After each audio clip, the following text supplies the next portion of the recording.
Sir என்கிட்ட பணமே இல்லை சார், என்ன சார் பண்ணுறது வாழ்க்கையில் அப்படின்ற எண்ணம் இருந்தால் அந்த 5 விஷயங்களை ஃபாலோ பண்ணுங்கள். நம்பர் 1, முதல்ல உங்ககிட்ட பணம் இல்லை, மற்றவங்ககிட்ட பணம் இருக்குன்ற கம்பேரிசனை முதல்ல விட்டுருங்க. ஏன்னா நம்ம கம்பேர் பண்ண ஆரம்பித்தாலே நம்ம டிப்ரெஷனில் தான் முடிவோம். அடுத்த ஸ்டெப் என்ன எடுக்கலாம் தான் யோசிக்கணுமே தவிர, இன்னும் புதுசாக வாங்கலாம், அவன் வச்சிருக்கானே அப்படின்னு சொல்லி கம்பேர் பண்ணக்கூடாது. லைஃப் ஸ்டைல் இன்க்ரீஸ் பண்ணக்கூடாது. நம்ம அடுத்த ஸ்டெப் என்ன பண்ணலான்னு தான் யோசிக்கணும்.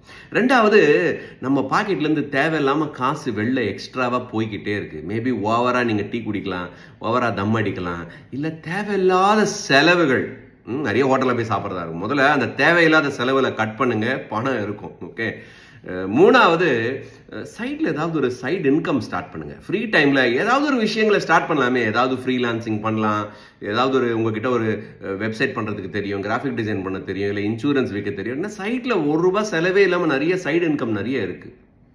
4வது, முதல் செலவே சேமிப்பாக இருக்கணும். மாதம் உங்களுக்கு சம்பளம் வருது, காசு 1ஆம் தேதி அன்னைக்கு வருதுன்னா அதில் வந்து ஒரு 5000 2000 எடுத்து ஓரமாக வச்சிடணும், எடுத்து சேவ் பண்ணிடணும். முதல்ல எடுத்து அதை வச்சிடணும். அதுக்கப்புறம் தான் மிச்சம் மீதியில் வாழ்க்கையை ஓட்டணும். கடைசியாக 5வது என்ன அப்படின்னா, பணம் நிறைய வேணும்னு நினச்சிங்கன்னா அதுக்கு தகுந்த மாதிரி உங்களுடைய ஸ்கில்ஸையும் மைண்ட் செட்டையும் டெவலப் பண்ணுறதுக்கு இன்வெஸ்ட் பண்ணணும். புத்தகங்கள்லையோ கோர்சஸ்லையோ எங்கேயோ போய் கற்றுக்கிட்டிங்கன்னா கண்டிப்பாக பணம் அப்படிங்கிற ஒரு பிரச்சனை இருக்காது.